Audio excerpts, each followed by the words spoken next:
sahabat sekalian, kali ini spesial. Saya langsung hadirkan anak saya, Dr. Azam, untuk cerita tentang bagaimana proning itu dipraktekkan selama sakit. Ya, silakan, Mas Azam. Assalamualaikum warahmatullahi wabarakatuh. Alhamdulillah. Jadi ketika kita mengalami sesak nafas COVID itu sensasinya seperti kita masuk ke dalam kolam renang yang airnya itu segini, kemudian kita sulit bernafas gitu ya. Jadi nafas itu rasanya berat ya gitu. Nah ternyata di dalam alveolus kita terdapat banyak lendir yang kita keluarkan lewat proning. Nah ketika saya mengalami rasa sesek itu, alhamdulillah diajarkan cara proning. Ada dua cara. Yang pertama dengan tidur secara tengkurap. Jadi yang kedua adalah cara proning seperti orang sujud.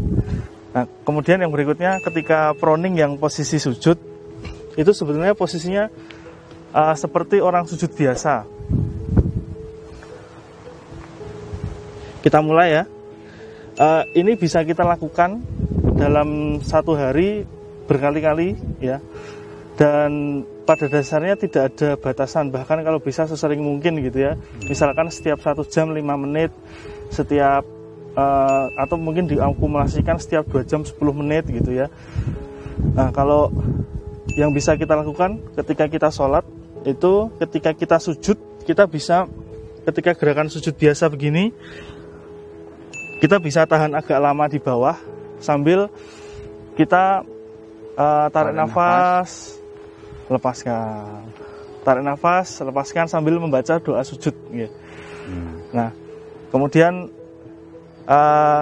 untuk exercise proning itu sendiri gerakannya mirip seperti sujud.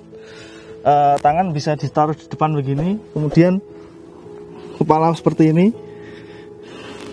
Kemudian kita tarik nafas. Kemudian kita sengaja batukkan. Nanti kita akan batuk hebat sampai keluar dahak. Jadi kita siapkan tempat untuk meludahkan dahaknya di sebelahnya, di sebelah kita ya. Gini.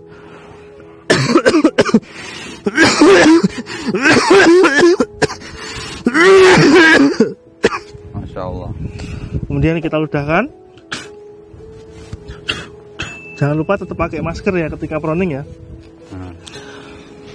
Kemudian lagi kita lakukan seperti ini terus.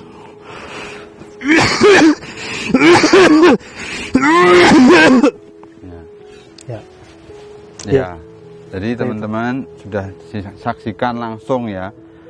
Beliau melakukan itu selama sakit COVID ya, dirawat berapa lama?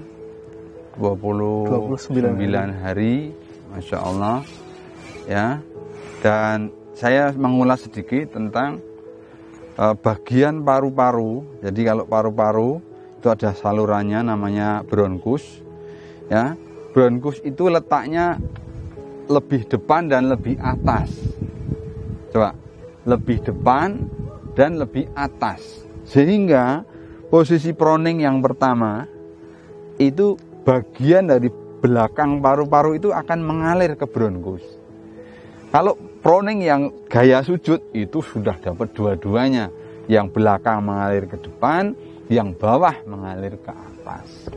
Ini luar biasanya, makanya disebut the miracle of sujud. Itu. Terus begini Mas Azam, ada yang bertanya, Dok, gimana kalau mempraktekkan proning kok dahaknya itu merah kayak berdarah, itu gimana?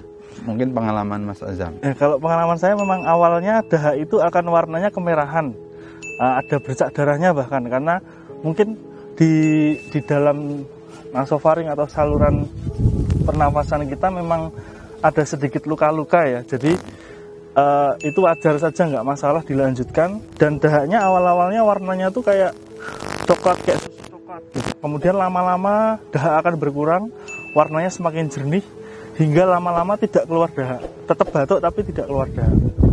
Ya, begitu teman-teman. Bahkan ini nanti saya cerita di episode berikutnya di Italia itu para dokter melakukan otopsi terhadap korban COVID. Dan itu memang menemukan fakta bahwa yang terjadi itu bukan gelembung parunya yang kolaps seperti yang diduga sebelumnya. Gelembung parunya tetap mengembang, tapi pembuluh kapiler, pembuluh darah rambut yang kecil-kecil yang di sekitar gelembung paru ini yang mengalami sumbatan berupa gumpalan darah.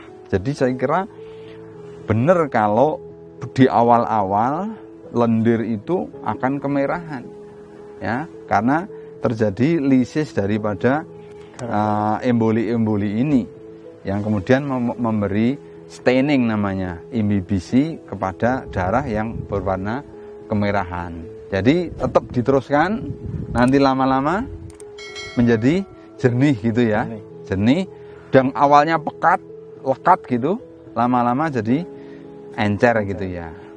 Demikian teman-teman, sekali lagi semangat bagi yang sedang kena COVID. Ini survivornya sudah testimoni, terus latihan dengan Browning.